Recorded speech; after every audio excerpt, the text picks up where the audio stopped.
CS News. Últimas notícias da semana. Confira agora. Em meio a tensões ideológicas, o deputado Ottoni de Paula, PCMDB-RJ, pastor da Assembleia de Deus de Madureira, perdeu a liderança da bancada evangélica para Gilberto Nascimento, PSD-SP. A derrota, segundo Ottoni, não foi apenas política, mas um reflexo de interferências externas. Ottoni culpa Bolsonaro por derrota na FPE. Ottoni foi a eleição do medo. Fui o mais aliado de Bolsonaro, mas, por pensar diferente, virei inimigo. A campanha contra Ottoni ganhou força com críticas públicas de Silas Malafaia, líder da Assembleia de Deus Vitória em Cristo, que repudiou a aproximação do deputado com o governo Lula. Silas Malafaia disse, e não há espaço para ambiguidade. Quem não é leal à causa, enfraquece a fé e a nação. A ala ligada a Jair Bolsonaro prevaleceu, consolidando a FPE como um bastião de resistência ao governo atual. Para analistas, a eleição reforça o peso do bolsonarismo na base evangélica, grupo crucial nas últimas eleições. Fique com dados, 87% da bancada evangélica apoiaram Bolsonaro em 2022. A guinada de Ottoni começou em 2022, com o apoio a Eduardo Paes, PSD, contra a ramagem, SPL, aliado de Bolsonaro. O gesto gerou desconfiança, aprofundada após seu encontro com Lula, onde elogiou o petista. Ottoni, em entrevista, lhe disse, e não traí meus valores, mas defendo o diálogo. Quem não dialoga, paralisa o país. O ex-presidente não poupou críticas. Classificou o apoio ao Ottoni como um voto de traição, ecoando entre seus aliados. Asterisco clipe de Bolsonaro, lealdade não se negocia. Traição custa caro. O episódio expõe a fratura entre pragmatismo e purismo ideológico. Para conservadores, a lealdade a princípios é inegociável, para Ottoni, o diálogo é estratégico. A pergunta que fica, e divisões como estas fortalecerão ou enfraquecerão a influência evangélica no Congresso? Uma bancada dividida pode vencer batalhas? A luta pela liberdade de expressão e a denúncia contra o STF. Agora aqui da reunião com Pedro Vaca, que faz parte aí da Comissão Interamericana de Direitos Humanos, é o relator que veio aqui visitar o Brasil, poder colher alguns depoimentos. Ontem estava com o Barroso e com o Moraes, um tanto enfim, ele nos escutou, tanto deputados quanto senadores, falando ali as perseguições que eles mesmos sofreram, como por exemplo derrubada de contas, enfim, busca e apreensão, e sem acesso aos autos, como eu também não tive acesso ao meu processo até hoje, quando minhas contas foram derrubadas pelo Moraes, e diversas outras violações que estão acontecendo aqui no nosso país, principalmente com relação de 8 de janeiro, a morte do Clesão. Perguntei para ele, né? Falei, olha, queria que você tivesse vindo antes aqui de ter se encontrado com os ministros do STF, que eu gostaria que você tivesse perguntado para eles o que significa missão dada e missão cumprida. E a resposta dessa pergunta daria, né, a mais validação ainda a tudo que nós estamos falando aqui, porque é verdade. Pedimos para que de fato não seja uma decisão à direita, mas uma decisão imparcial. Só queremos a imparcialidade e eu não tenho dúvidas que o mundo saberá, e esse relatório terá a verdade contida aqui no Brasil. A gente não está numa democracia. Em um Brasil onde a liberdade de expressão é cerceada por decisões judiciais arbitrárias, a oposição levanta sua voz perante o mundo. Nicolas Ferreira, deputado federal pelo PL-MG, revela os bastidores de uma reunião histórica com a Organização dos Estados Americanos, OEA, para denunciar o autoritarismo do Supremo Tribunal Federal, STF. Fomos ouvidos pelo relator da OEA, mas é revoltante que ele já tenha se reunido com os ministros do STF antes de nos ouvir. Como confiar na imparcialidade? Diz Nicolas Ferreira. Parlamentares como Bia Kicis, PLDF, e Gustavo Gayer, PLGO, relataram bloqueios de redes sociais sem acesso aos autos processuais. Nicolas destacou que até hoje não sabe por que suas contas foram suspensas por Alexandre de Moraes. Críticas à severidade excessiva no tratamento dos presos, incluindo a morte de Clériston Pereira, que morreu na Papuda mesmo com pedido de soltura da PGR. A pergunta não feita a Moraes: o que significa missão dada é missão cumprida? Alusão a uma suposta parcialidade do ministro. Enquanto a oposição denunciava abusos, o STF já havia preparado o terreno. Na véspera, recebeu Pedro Vaca para justificar censuras como combate a golpismo. Mas esqueceu de mencionar que apenas 120 perfis foram bloqueados em 5 anos. Será? Moraes liberou temporariamente contas de opositores dias antes da visita da OEA, uma manobra para disfarçar a repressão. O STF classificou críticas como ataques às instituições, ignorando que a própria corte viola o devido processo legal. A luta ultrapassa fronteiras. Enquanto Trump ameaça sanções ao Brasil e Musk desafia a censura do X, a verdade emerge em livros proibidos pelo sistema. Nicolas Ferreira. Queremos que a OEA documente a realidade. O STF age como partido político, não como guardião da Constituição. Fontes sugerem que o presidente dos EUAs vê o STF como uma afronta diplomática. Enquanto o STF tenta calar a oposição, a verdade não pode ser escondida. A OEA tem a missão de revelar ao mundo o autoritarismo disfarçado de democracia. Cabe a nós, brasileiros, defender nossa voz antes que seja tarde. Se o relatório da OEA for imparcial, o STF não terá para onde correr. A história nos julgará pela coragem de enfrentar os tiranos de toga, diz Nicolas Ferreira. Que Deus abençoe sua vida, que Deus abençoe o Brasil. Oremos pela nossa nação. O Whindersson Nunes é internado em clínica psiquiátrica. Humorista Whindersson Nunes. Ele está internado numa clínica psiquiátrica no interior de São Paulo para cuidar da saúde mental. A informação foi divulgada pela assessoria do artista e o comunicado afirma que o comediante se internou por decisão própria. Nessa quarta-feira, 20/2, a Nudestop informou que o Whindersson Nunes foi internado numa clínica psiquiátrica em São Paulo. A agência por trás da carreira do humorista ressaltou que a decisão de buscar acompanhamento médico especializado partiu dele próprio. Sempre preocupado com seus fãs e com o público, o Whindersson tomou essa decisão visando o cuidado integral de sua saúde. Ele está muito bem, feliz com sua evolução e em breve estará de volta aos palcos fazendo o que mais ama, disse um trecho da nota. O texto seguiu pedindo descrição. Agradecemos a compreensão de todos e ressaltamos que a privacidade e o respeito são fundamentais nesse momento. Trump e Rumble processam Alexandre de Moraes. Em um desdobramento que pode marcar o início do declínio do poderio judicialista no Brasil, o ministro Alexandre de Moraes, figura central nas polêmicas decisões do STF, enfrenta uma dupla derrota histórica.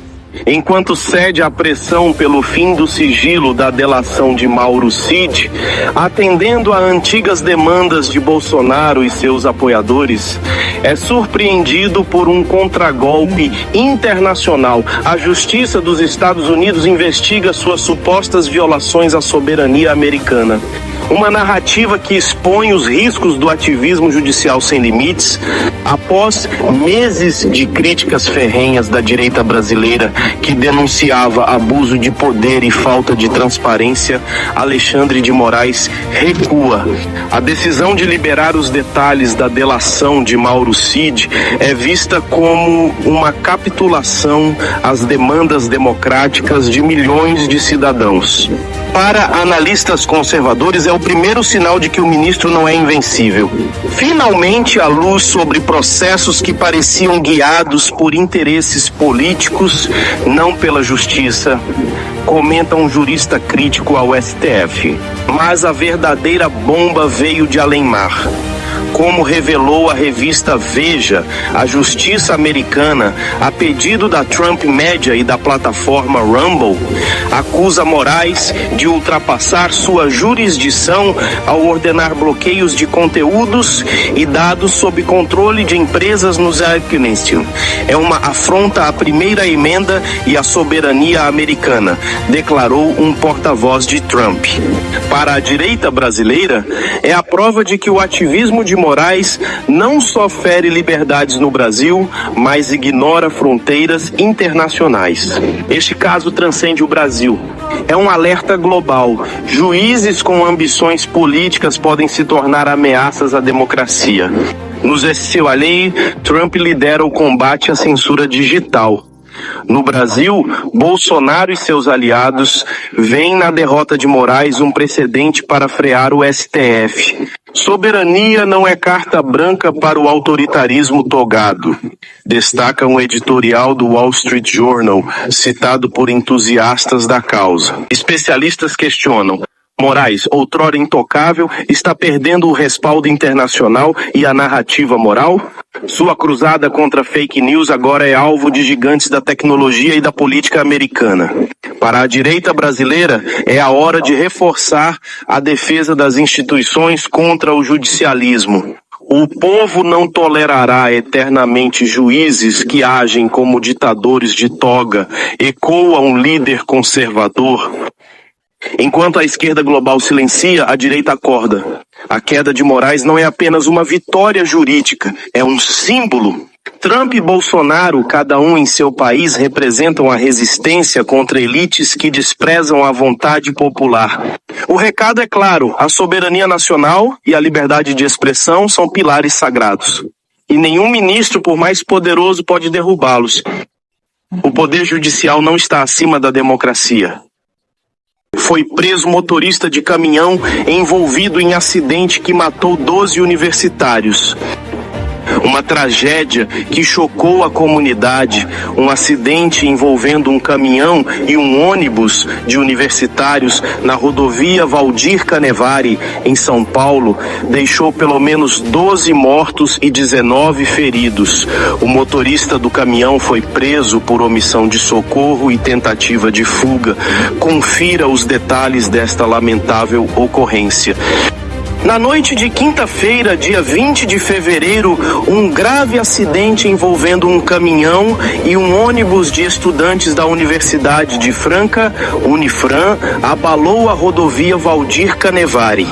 As consequências foram devastadoras, com 12 vidas perdidas e 19 pessoas feridas. Na noite de quinta-feira, ocorreu um trágico acidente envolvendo um caminhão e um ônibus cheio de estudantes. Segundo informações preliminares, a colisão causou a morte de pelo menos 12 pessoas e deixou 19 feridos.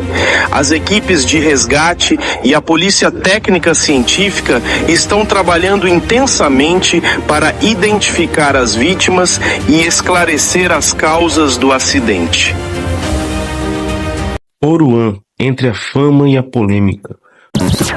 Bom, e agora uma informação de momento. O rapper Oruan acaba de ser detido pela polícia lá no Rio de Janeiro. O rapper brasileiro Oruan, cujo nome de nascimento é Mauro Davi dos Santos Nepomuceno, foi detido na tarde desta quinta-feira, 20 de fevereiro de 2025, na Barra da Tijuca, zona oeste do Rio de Janeiro. A prisão ocorreu durante uma blitz da Polícia Militar após o artista realizar manobras perigosas conhecidas como cavalo de pau e tentativa de evadir-se pela contramão. Ele foi autuado em flagrante por direção perigosa e liberado após o pagamento de fiança de R$60 mil. Oruan, de 23 anos, o artista ganhou destaque na cena musical em 2021 com a música Invejoso e em 2022 assinou contrato com uma gravadora.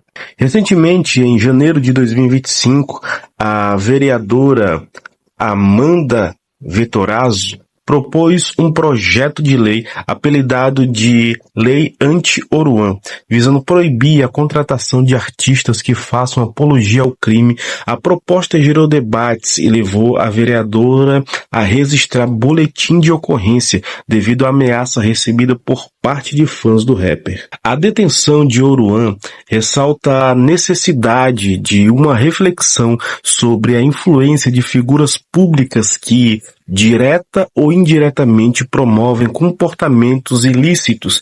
É imperativo que as autoridades e a sociedade estejam atentas para coibir ações que possam incentivar a violência ou apologia ao crime, garantindo que a cultura e a arte não sejam utilizadas como plataformas para tais práticas. A perseguição judicial contra Bolsonaro e a defesa da liberdade. Apurou que a Procuradoria-Geral da República acaba de denunciar o ex-presidente Jair Bolsonaro. Repetindo a informação, o Procurador-Geral da República, Paulo Gonet, denunciou o ex-presidente Jair Bolsonaro. Você está diante de um marco na história política brasileira. A Procuradoria-Geral da República, PGR, denuncia Jair Bolsonaro ao STF por tentativa de golpe de Estado após eleições de 2022. A acusação de 272 páginas alega que o ex-presidente liderou uma organização criminosa para se manter no poder. Questionar: por que uma denúncia tão grave surge quase 3 anos após os fatos? Porque o STF, com ministros já criticados por parcialidade, é o único árbitro. A PGR baseia-se principalmente na delação de Mauro Cid, ex-ajudante de ordens de Bolsonaro, que mudou sua versão inúmeras vezes e questionou sua própria voluntariedade no acordo. Como uma acusação de golpe pode ser sustentada por um único delator, sem mensagens ou documentos diretos ligados a atos violentos? A defesa do ex-presidente chama a denúncia de inepta e falciosa. A denúncia coincide com o governo Lula, que busca consolidar seu poder após vitória apertada nas urnas. O relator do caso é Alexandre de Moraes, alvo de constantes críticas por suposto ativismo judicial. É coincidência que Bolsonaro, maior líder da oposição, seja alvo de um processo que pode excluí-lo da vida política?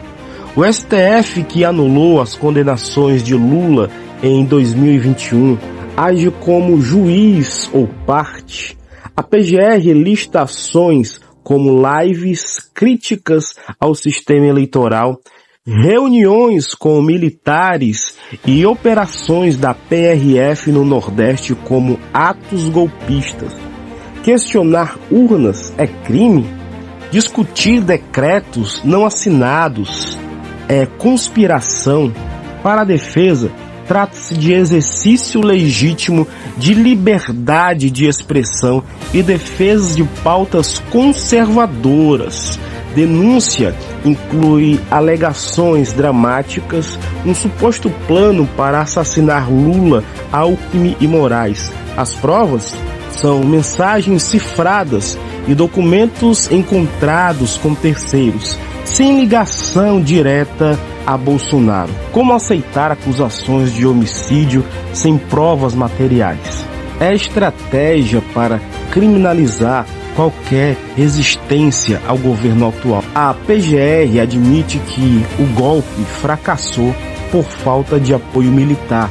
Generais como Freire Gomes recusaram participar do plano.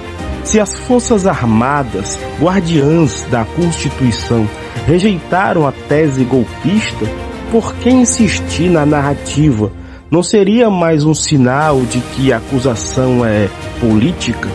A denúncia é um teste para as instituições. Se aceitar, Bolsonaro enfrentará até 43 anos de prisão. Apoie a transparência. Exija acesso integral aos autos. Denuncie a seletividade judicial. A verdadeira ameaça é a democracia. Não é um ex-presidente, mas o uso do Estado para calar opositores. Vaticano atualiza estado de saúde do Papa Francisco.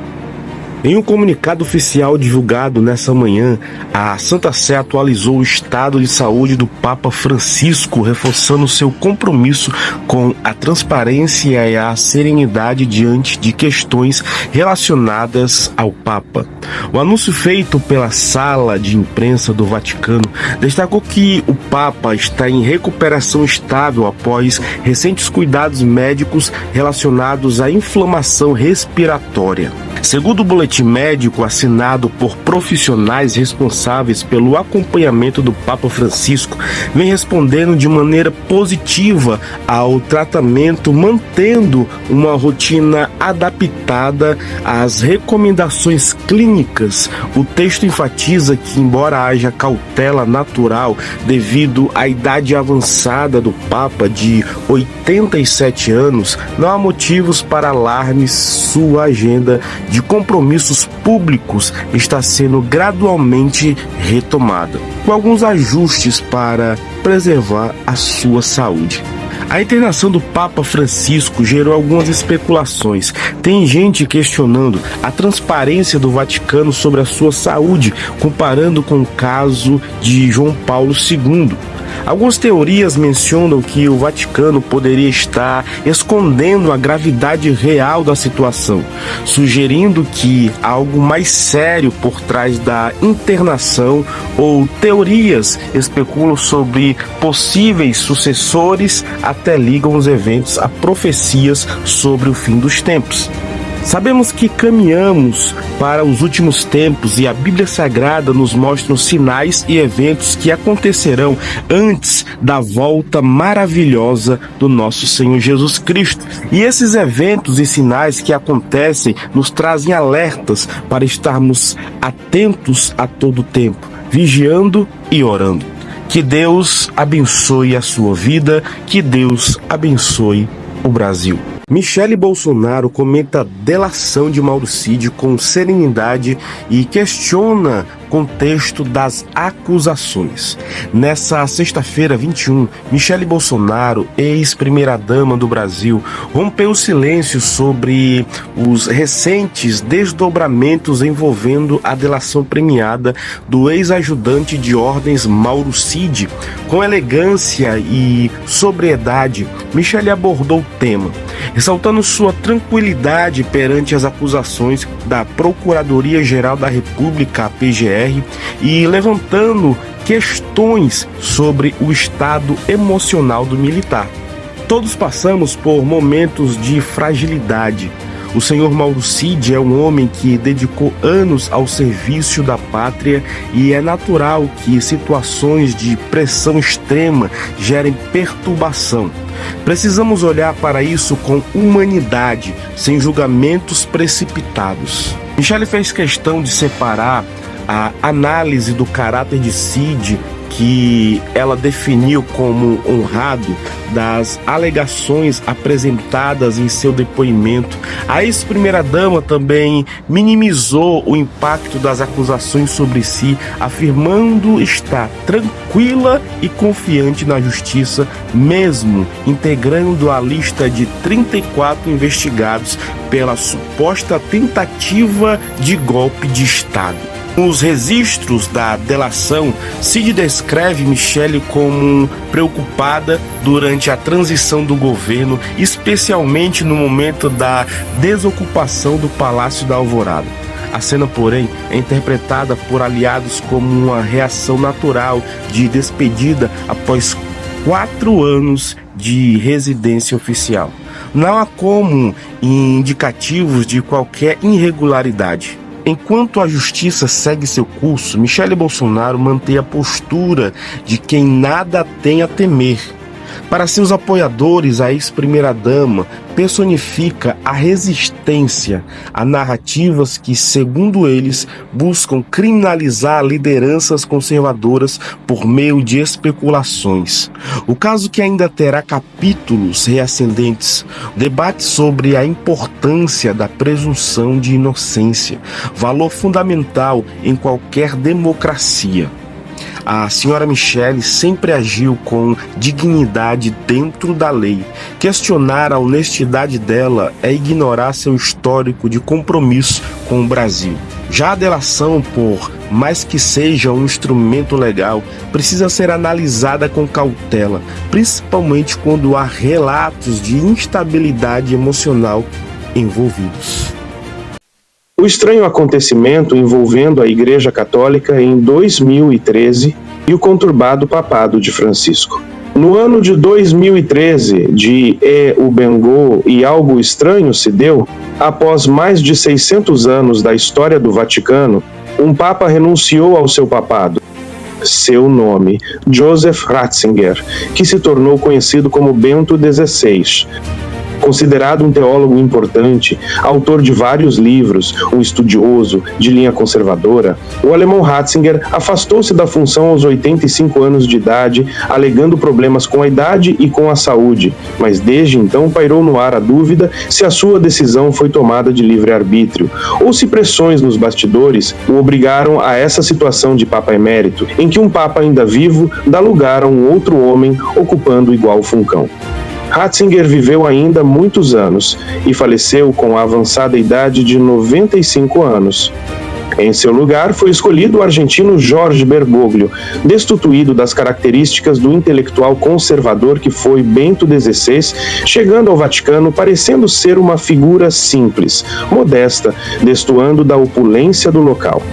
Aos poucos, porém, nesses 12 anos de papado, foi mostrando seu viés progressista, que acelerou de maneira impressionante o desmonte da Igreja que havia se iniciado no Concílio Vaticano II, sob João XXIII. Deu-se então um estranho fenômeno onde católicos mais tradicionais de todo o mundo não receberam de bom grado todas as transformações que ele tentou implantar, politizando a Igreja de tal maneira que já não havia mais lugar para a alma, mas tão somente para as pautas progressistas envolvendo aborto, racismo, feminismo e questões de gênero, descaracterizando a natureza religiosa do catolicismo e optando por um estranho viés ideológico progressista. Recebia ditadores, como Fidel e Maduro, com um sorriso nos lábios, enquanto líderes conservadores só tinham acesso a uma carranca desagradável, imprópria para um homem de alta estirpe espiritual, de quem se esperava grandeza, não um comportamento amesquinhado pela natureza humana do homem comum. Aquilo que teve início no Concílio Vaticano II, onde todos os rituais tradicionais da antiga missa tridentina foram extintos e os padres foram proibidos de a rezarem naqueles termos, descambou, sob o papado de Bergoglio, conhecido como Papa Francisco, para uma gosma ideológica que se misturou de maneira nefasta às questões da vida espiritual, que pareceu ficar em plano inferiorizado. A missa tridentina, para quem a desconhece, é também conhecida como missa do rito romano tradicional, e foi instituída no século XVI, no Concílio de Trento. E o estranho fenômeno onde os católicos tradicionais criaram verdadeira aversão a Bergoglio se repete inversamente com os adeptos dessas pautas progressistas e woke, que se tomaram de amores pelo Papa, ainda que em sua maioria nem católicos praticantes sejam, mas sim aqueles que são os maiores defensores da destruição dos valores ocidentais. Hoje pude comprovar um pouco mais do que aqui digo ao ver o militante de esquerda Leonardo Sakamoto, do site UOL, afirmando que não é um homem de fé, mas que está indignado com a torcida pela morte do Papa, e que isso mostra uma escalada de ódio naquele velho e conhecido mantra em que os destituídos de fé cristã, como Sakamoto se define, tentam destruir aqueles que não desistem de manter o mundo de pé. Em mais um capítulo da tensão entre o bilionário Elon Musk e o ministro do STF Alexandre de Moraes, o CEO do X reacendeu o embate ao sugerir que o magistrado estaria ocultando o patrimônio diante de processos judiciais nos Estados Unidos. A postagem, compartilhada para seus mais de 170 milhões de seguidores, questiona publicamente: o juiz Moraes acabou de tirar seu dinheiro dos Estados Unidos? Musk, que já havia travado uma batalha pública contra Moraes em 2023 após decisões do STF bloquearem contas no X, agora aponta para uma suposta movimentação financeira atípica do ministro. A postagem compartilhada pelo empresário vincula o caso a 2 ações judiciais movidas contra Moraes nos Estados Unidos, uma delas, liderada pela plataforma Rumble, que acusa o ministro de promover censura e violar princípios de liberdade de expressão ao ordenar bloqueios de perfis. O texto citado por Musk destaca que, com processos judiciais aumentando devido à repressão às plataformas de tecnologia, Moraes enfrenta batalhas nos Estados Unidos onde pode ser obrigado a comparecer pessoalmente. Sua retirada financeira repentina levanta suspeitas. Estaria ele protegendo sua riqueza antes de um confronto legal? O histórico de conflitos começou quando Moraes determinou o bloqueio de perfis no X sob a justificativa de combater desinformação. Musk reagiu chamando as decisões de autoritárias com e ameaçou descumprir as ordens. Agora, ao associar o ministro a uma possível fuga de capital, o bilionário amplia o tom de confronto, ecoando críticas de setores que veem no STF um excesso de poder. Processos nos Estados Unidos contra autoridades estrangeiras são incomuns, mas não impossíveis. Se comprovada a jurisdição americana, por exemplo, se Moraes tiver bens no país, ele poderia ser intimado. A recusa em comparecer pode levar a penalidades, como o julgamento à revelia. Porém, é crucial ressaltar que até agora não há provas concretas das acusações financeiras. A Rumble, plataforma popular entre conservadores, alega que Moraes violou acordos internacionais ao ordenar a remoção de conteúdos sem transparência. Para críticos, o caso simboliza a resistência contra o que chamam de judicialização da política e uma censura globalizada. Musk, ao amplificar a denúncia, posiciona-se como defensor da liberdade digital, um discurso que ressoa fortemente em sua base de apoiadores. Enquanto isso, o silêncio de Moraes alimenta especulações. O ministro, conhecido por evitar respostas públicas a críticas, mantém o foco em suas decisões no STF. Para advogados pró-liberdade de expressão, porém, o caso expõe um dilema: até que ponto a justiça pode intervir em plataformas sem ferir direitos fundamentais? Embate transcende fronteiras. De um lado, um bilionário que enxerga no STF uma ameaça à liberdade e, de outro, o ministro que se vê como guardião da democracia contra ataques digitais. Enquanto as cortes americanas não se pronunciarem, uma coisa é certa: Musk seguirá usando seu império midiático para manter a pressão e o debate público aquecido.